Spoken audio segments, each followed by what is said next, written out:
Good morning, all. Thank you for joining us for the Insteel Industries third quarter 2024 earnings call. My name is Carly, and I'll be coordinating your call today. During the presentation, you can register a question by pressing star followed by 1 on your telephone keypad, and to remove yourself from that line of questioning, please press star followed by 2. I will now hand over to your host, H. Waltz, CEO of Insteel Industries, to begin. Good morning. Thank you for your interest in Insteel, and welcome to our third quarter 2024 conference call, which will be conducted by Scott Chiafrutti, our Vice President, CFO, and Treasurer, and me.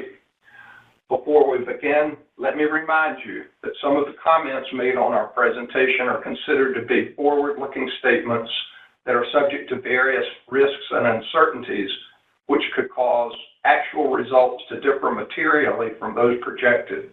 These risk factors are described in our periodic filings with the SEC.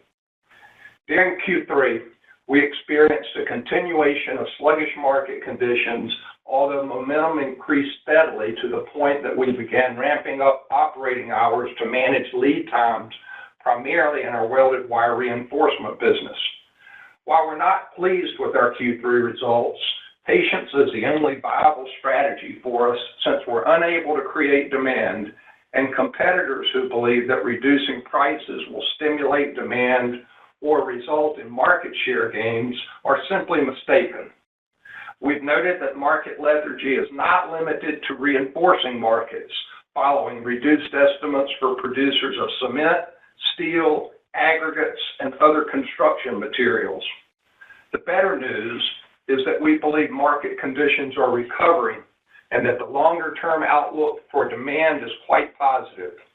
We look forward to attaining higher operating rates, lower costs, improved revenue, and margins that we believe will be supported by market conditions. I'm going to turn the call over to Scott to comment on our financial results for the quarter and the macro environment, and then I'll pick it back up to discuss our business outlook. Thank you, H. And good morning to everyone joining us on the call. As reported in our release earlier today, our third quarter results were negatively affected by the narrowing of spreads between selling prices and raw material costs relative to the prior year quarter. The reduction in spreads more than offset the favorable impact of higher shipments in the current year. As a result, Insteel's net earnings for the third quarter of fiscal 2024 fell to $6.6 million, or 34 cents per share, from $10.6 million, or 54 cents per share a year ago. Net sales for the quarter declined 12% to $145.8 million, driven by a 16.3% decrease in average selling prices, partially offset by a 5.1% increase in shipments. On a sequential basis, average selling prices fell by 5.3%, while shipments rose 20.8%. Competitive pricing pressures within our welded wire reinforcing markets and the growing impact of low-priced PC strand imports continue to pressure selling prices. Furthermore, steel scrap prices trended down during the quarter, which has created an additional headwinds for ASPs. Despite the decline in selling prices, our shipments benefited this quarter from a strengthening demand environment for our products and increased activity across our construction end markets. Throughout each month of the quarter, our year-over-year shipments were higher than the prior year. However, we did experience several challenges as unfavorable weather conditions and the growing influence of low-price imports in certain of our PC strand markets negatively impacted shipments. Furthermore, we actively worked throughout the quarter to ramp up operating schedules at certain of our facilities to fully meet an improving order book and reduce delivery lead times. Gross profit decreased to $15.4 million from $20.4 million in the prior year quarter, and gross margin narrowed to 10.6% from 12.3%. Primarily due to lower spreads between selling prices and raw material costs, which offset the benefit of higher shipments. After rebounding in the second quarter following a January price increase, spreads again came under pressure in the current period, with the year-over-year decline in ASPs outpacing the reduction in our inventory carrying values. As we move into the fourth quarter, we anticipate spreads to remain near current levels as selling prices continue to face downward pressure. Unit conversion costs for the third quarter improved both year-over-year and sequentially from the second quarter, but remain elevated due to lower operating levels.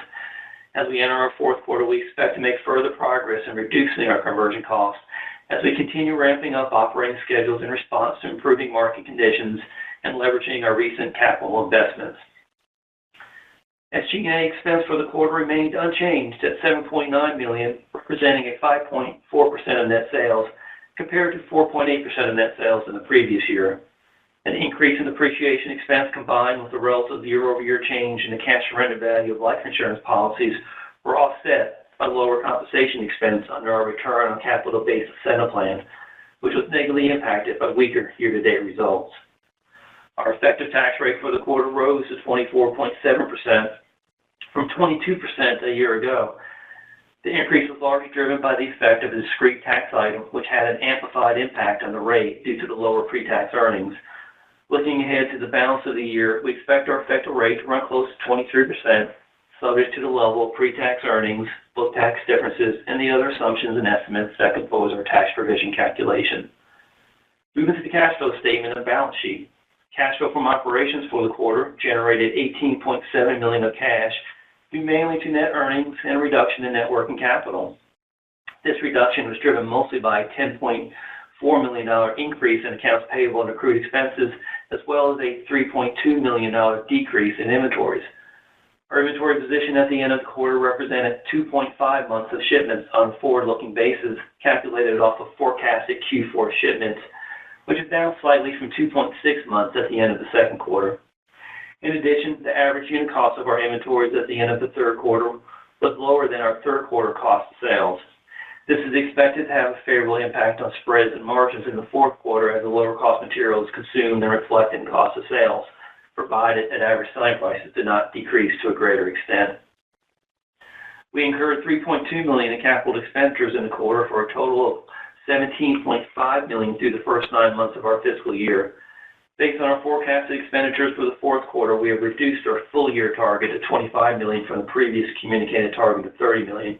H will provide more detail on this topic in his remarks.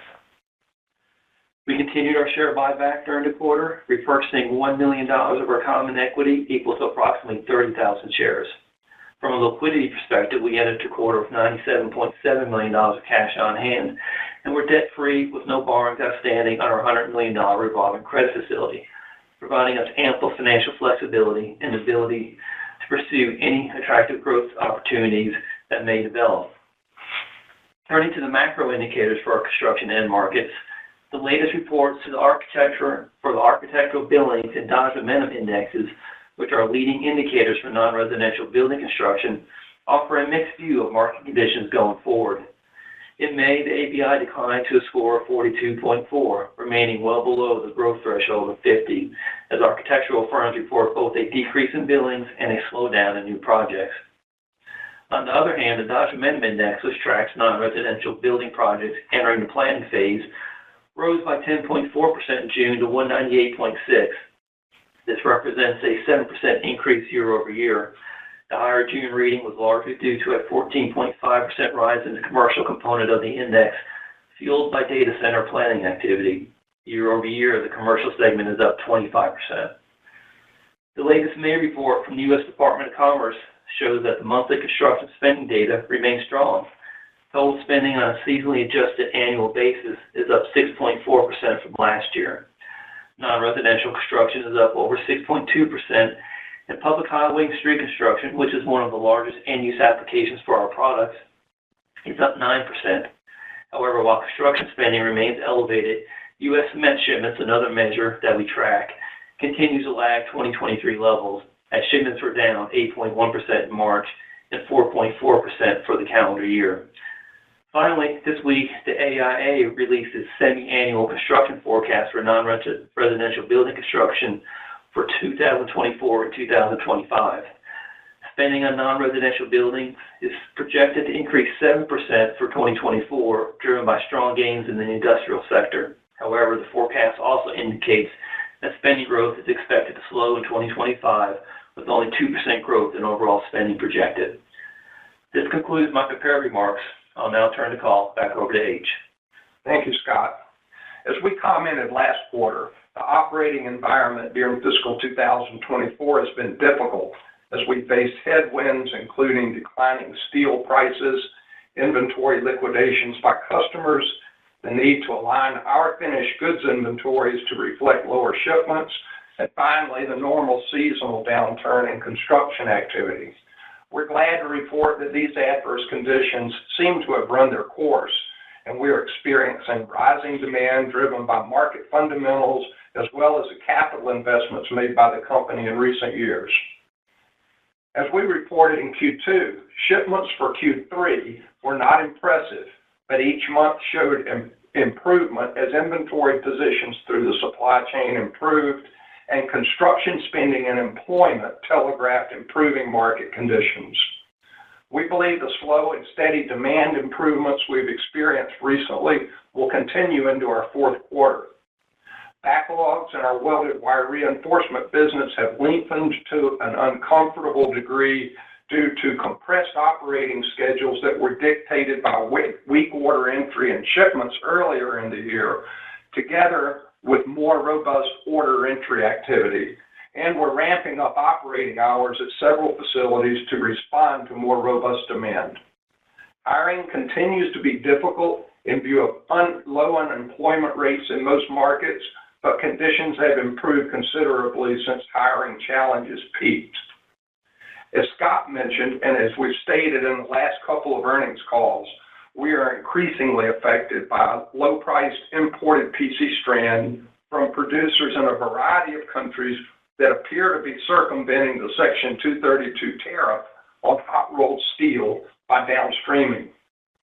Continuing the trend that began last year, the average unit value of imported PC strand is lower than the domestic market price for wire rod, the raw material from which we produce PC strand. The industry is carefully scrutinizing strand imports and will pursue any trade actions that are justified. We are also working with the administration to demonstrate that the differential treatment of hot-rolled wire rod and PC strand with respect to the Section 232 tariff is undermining the intent of the tariff and damaging the very constituency the tariff was intended to benefit.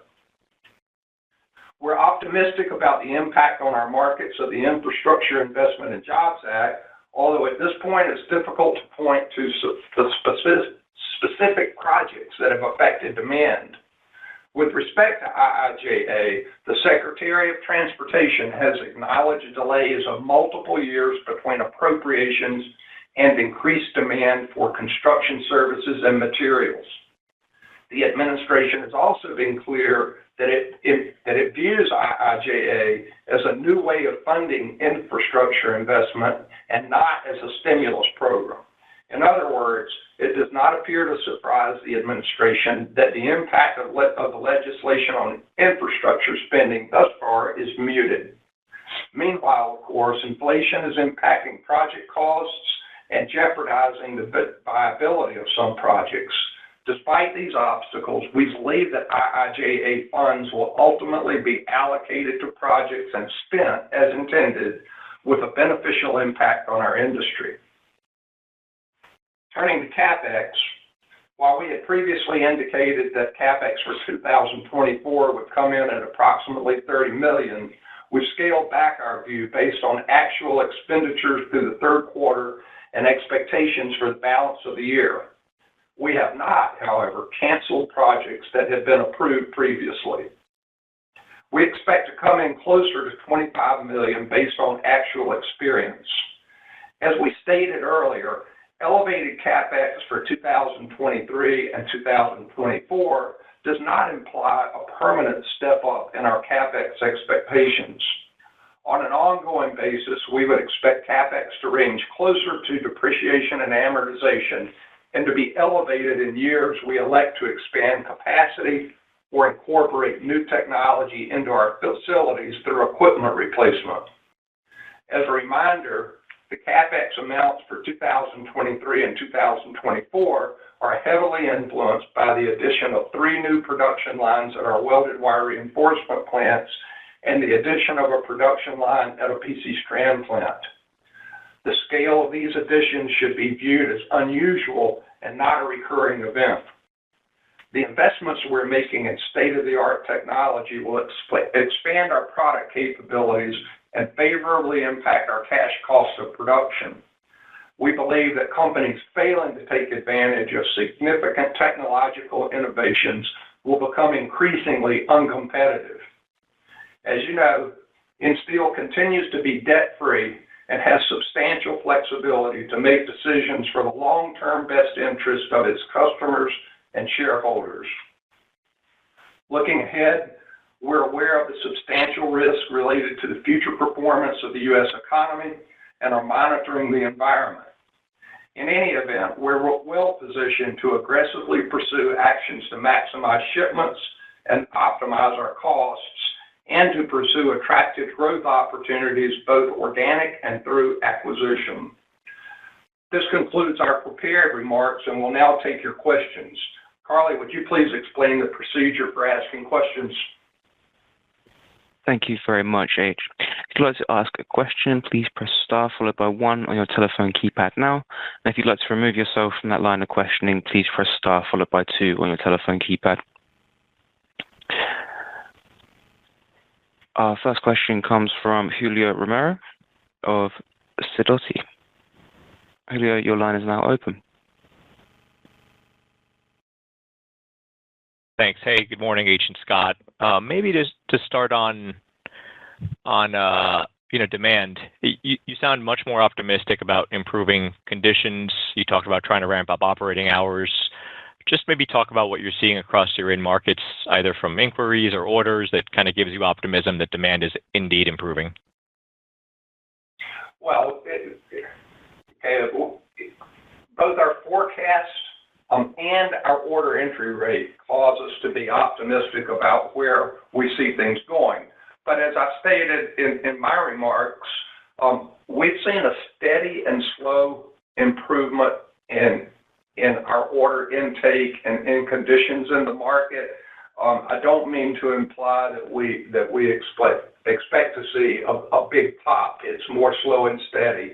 And as you know, we had scaled back operating hours pretty substantially to reflect earlier business conditions, which is partly a way of explaining why our backlog and lead times have expanded. It's partly due to the curtailed and truncated operating hours that we implemented earlier in the year, and partly due to increasing order entry rates. Yeah, understood. You talked about scaling hours back. You talked about the challenge of kind of retaining and attracting qualified folks. Talk about maybe how you're tackling the challenge at this point. Well, I think it's typical of what you read in most stories about current labor markets that you hire 5 or 6, and maybe 2 or 3 of them are still with you in 60 or 90 days. And of course, we have to train those people, and we have to teach them how to work safely. So it's just a challenging environment. I don't know that we operate in any labor market that has an unemployment rate over 4%, and so there are fewer people to choose from. There are fewer people who really appreciate or enjoy industrial kinds of work, and it's difficult. And it's not just a matter of compensation. I think it goes deeper than that. Got it. And you gave us some preliminary fiscal 25 thoughts, which is certainly helpful and welcomed. And you mentioned it's difficult to kind of point to specific projects at this point that have boosted, that have received a demand boost from the IIJA. Do you expect that to eventually be the case, that when the Infrastructure Act does benefit Insteel, the impact will be clear, and that you would be able to point to specific projects? And then secondly, the big question is, when do you think that'll happen? Would fiscal 25 be that year? The answer to the first part, Julio, is no. I don't expect that we're going to see projects fall into the marketplace with a big banner on them that says funded by IIJA. The nature of the products that we supply just is inconsistent with that. I think that we'll begin to see the impact of IIJA in 2024 and 2025, but I'm not sure that we'll be able to talk to you and say 10% of our shipments were related to IIJA. I just don't think it's that transparent. No, that makes sense. I'll pass it on at this point. Thanks so much. Thank you. Our next question comes from Kevin Gainey of Thompson Davis. Kevin, your line is now open. Hey, gentlemen. Congrats on the quarter.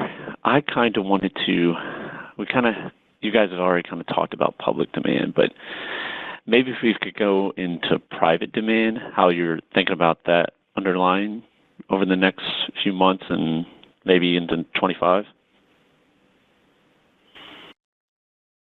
I think a lot of that, Kevin, is going to be dependent upon the interest rate environment that we're in.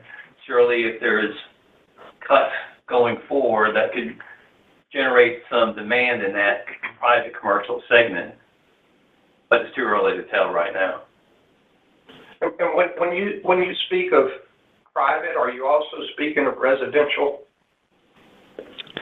Yeah, residential, non-res, yeah, both. Yeah.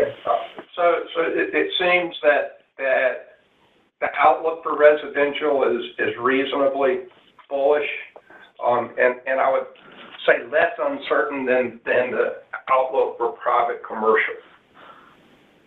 And if we were to get interest rate reductions, I think clearly it would be very supportive of both segments of private construction spending.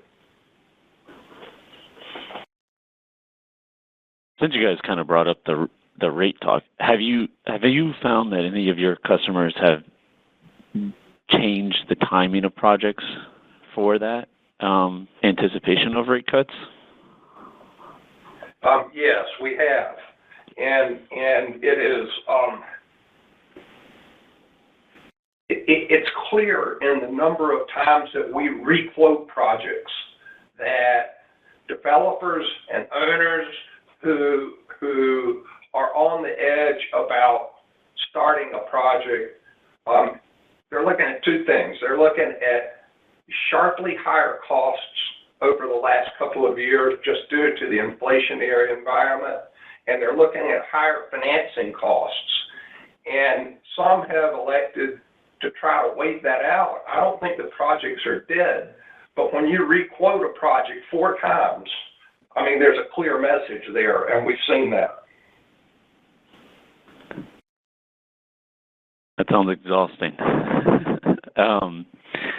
And then maybe one final one, as you guys talk about ramping up the business, what kind of confidence do you have in the ability to keep at those higher operating levels? Well, okay, so the business is both seasonal and it's cyclical. Okay, and I think the seasonality is certainly not going to go away, and you know that April through really October, November time frame is when construction really reaches its peak level for whatever cycle we're in. So I don't see that we're not expecting any change in seasonality. I think that the underlying level of demand for the products that we produce is extremely solid, although we've gone through a period of inventory correction, and unfortunately there's no good objective data for us to look at to say that this much of our business has been affected by inventory corrections. It's more it's more information that comes from call reports and from just the feel of the business than it is objective data. But the seasonality is not going to change. The cyclicality, I think we've probably seen the worst of the down cycle. That sounds good. I appreciate you guys taking my questions. Thanks, Adam. Thank you. Thank you so much. Our next question is from Tyson Bauer of Lenders KC Capital. Tyson, your line is now open. Good morning, gentlemen. Good morning, Tyson. We talked about, we've ran into the PC import situation in prior years where we have to try to get the trade actions and have to have people in the administration that actually are listening to you to get those trade actions to go through. Probably difficult in an election year and possible changes as we go forth, especially with some of the judgments that are placed against some of the agencies. My focus is really more on the welded wire reinforcement type products. Is that more of a domestic capacity issue within the industry, that there's too much slack capacity that is putting pressure on your ability to price? Historically, you've always kind of been a price leader. Has that diminished somewhat in which other competitors, maybe like a Nucor or somebody else, has a little more influence that you have to react to? Well, first let me just remind you that we have multiple product lines within our welded wire reinforcement business. It probably will come to as no surprise that the more commodity-like make-to-stock products have been under more pressure than the make-to-order products. The make-to-stock products largely are light commercial and housing related, and they're highly seasonal. So the way that the business works is that producers build significant inventories of finished goods based on their outlook for demand in the busier parts of the year. And if you go through 3 or 4 months and fail to meet your shipment objectives, then there can be widespread panic in the market that results in a lot of price cutting. And that's some of what we've seen. That I think some of the participants in the industry have built inventories that far exceed the needs of the market, and they've been unloading those products. That's much less a problem in the make-to-order engineered applications that we produce. Okay. And with your new capacity lines coming online and greater automation, do you tend to focus more on your own fixed cost absorption, meaning that you're more prone to consider volume impacts and less focus on pricing yourselves? No.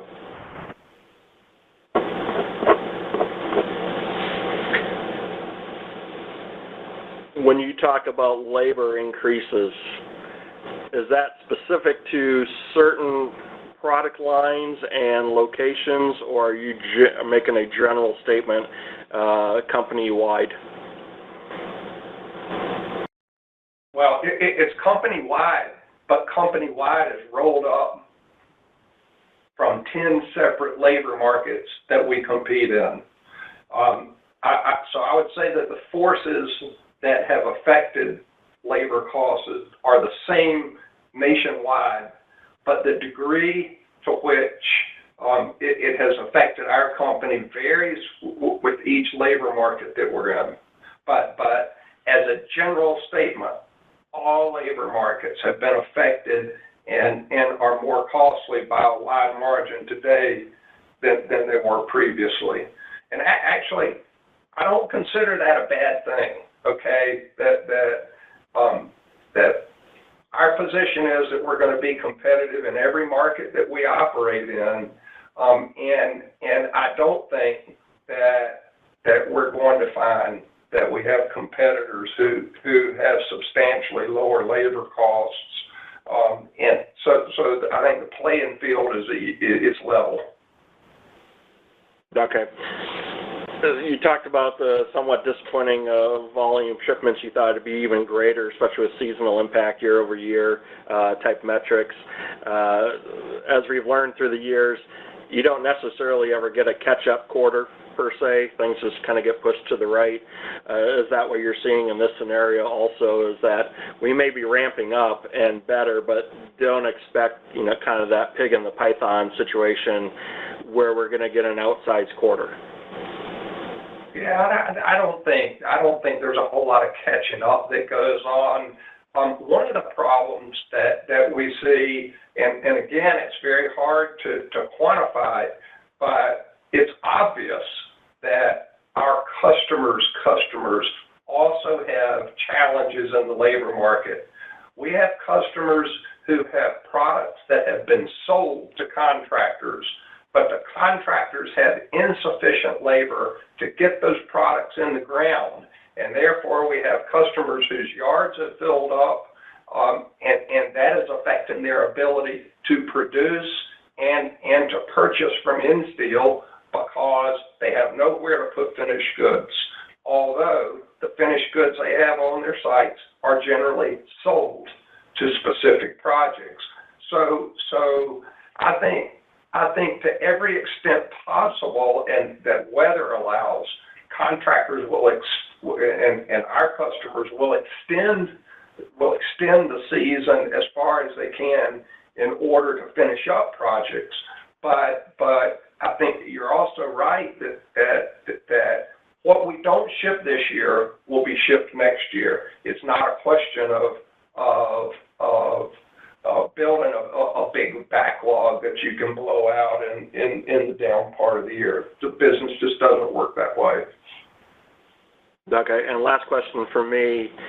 Given your outlook, given improvements in your demand metrics that you're seeing currently, as management and as a board member, how do you go about converting that outlook and those increases in demand that you're expecting with your capacity expansion and turning that into shareholder return?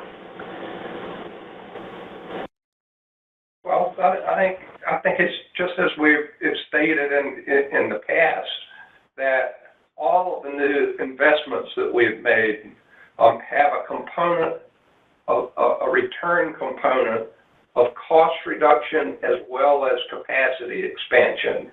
And I think the reality is, if there's no market or if there's an insufficient market, we're not going to realize the part of that return that is based on increased demand and increased capacity until such time as we see better market conditions.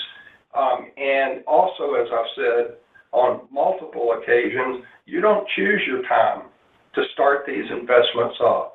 That the lead time is 1.5 years to 2 years in some cases to make these additions, and you have to have some confidence that you can think of the long-term implications of the investments, or you're probably in the wrong business. Okay. So you still have your dividend policy, you still have your share buybacks, given the longer nature that where you think you could be within 1 year, 2 years, and operating results should then, with historical multiples, create that return on capital and of capital for your shareholders? Yeah, we're confident that the investments that we've made will return greater than the cost of the capital that's invested in them, or we wouldn't have made the investments.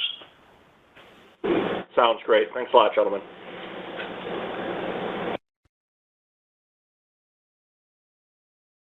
Thank you very much. Just as a reminder, if you would like to raise a question, please press star followed by 1 on your telephone keypad, and to remove yourself from that line of questioning, please press star followed by 2. Our next question comes from Julio Romero of Citi.com. Great. Thanks, guys, for taking the follow-up question. Tyson touched on it a little bit. We are in an election year. Some investors have a potential change in administration as kind of top of mind, particularly when it comes to the steel industry. Just how should we be thinking about the impact from a change or no change in administration to Insteel, and any reason to maybe have optimism that either of the possible outcomes would be more amenable to expanding Section 232 to your end product?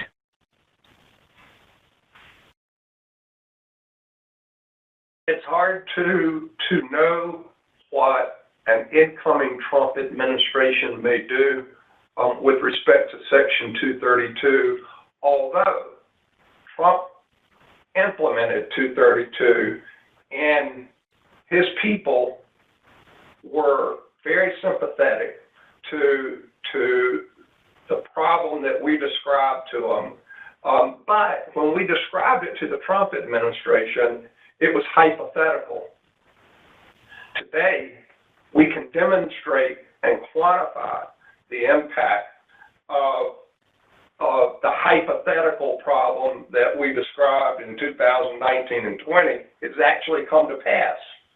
And with the Biden administration, we actually had a group that was organized by our suppliers. And we went to Washington and we talked through the fact that this differential treatment of PC strand and hot rolled wire rod with respect to 232 was having an extremely detrimental impact on our suppliers. And it was our suppliers who were to be the beneficiary of 232. So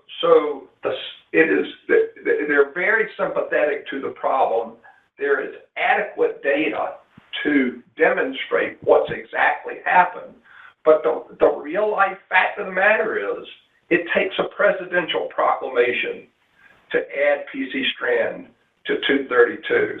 And that's a heavy lift, regardless of the underlying facts that support the addition. We believe that our current situation is a result of a mistake that was made by the administration, and we're positioning our request as you need to just fix the mistake that was made. And I have an underlying belief that we will get this fixed. It's a question of whether we can do it with the Biden administration in place or whether it's the next administration. But the underlying logic is so compelling that I find it hard to believe we won't get it fixed. Really helpful color, H. Much appreciated. Thank you.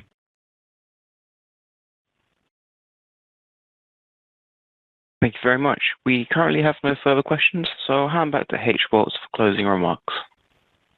Okay. Thank you, Carly. And thanks to all of you who joined the call today. We appreciate your interest in the company, and we would encourage you to give us a call back if you have any questions. And if not, we'll look forward to talking to you next quarter. Thank you. Thank you. This concludes today's call. Thank you to everyone for joining us. You may now disconnect your lines.